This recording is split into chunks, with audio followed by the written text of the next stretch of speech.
ISIS was actually Al-Qaeda. They were inside Al-Qaeda. It was one organization.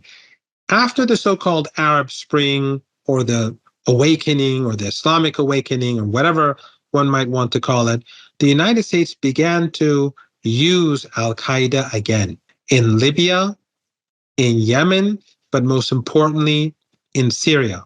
What is the evidence of this? It's very simple. On February the 12th, 2012, Jake Sullivan, who is the current U.S. National Security Advisor, sent an email to Hillary Clinton, who was the Secretary of State at the time, and said, in Syria, Al-Qaeda is on our side.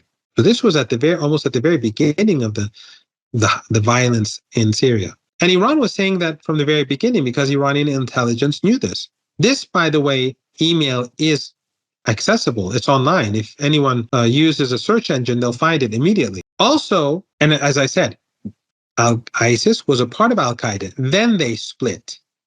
So then ISIS and Al-Qaeda became two different organizations. Sometimes they were fighting against each other. Also, there is an important U.S. Defense Intelligence Agency document that was published in 2012. The U.S. Intelligence Agency document said U.S. allies in the region want to create a Salafist entity between Iraq and Syria to break the link between the two countries so that they can bring down Syria.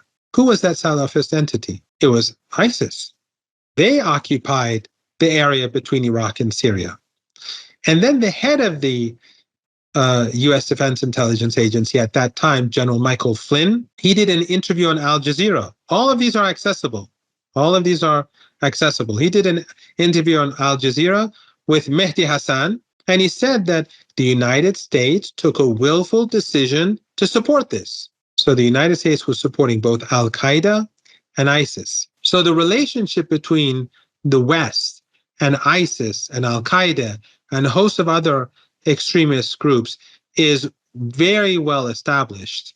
And that relationship exists today. In fact, the United States in Al-Tanf, the area where the 3 American soldiers were recently killed, that area, which is Syrian, the Al-Tanf area, is occupied by the Americans, and they train remnants of ISIS there. And every now and then they go and attack Syrian army troops. And after the war in Gaza, these attacks have increased dramatically. There have been 2 major cases in the last 2-3 months where large numbers of Syrian army soldiers were murdered, conscript soldiers. But does ISIS kill American soldiers? Absolutely not. Absolutely not. Why? Because they don't kill those people that feed them. They don't kill the people that train them.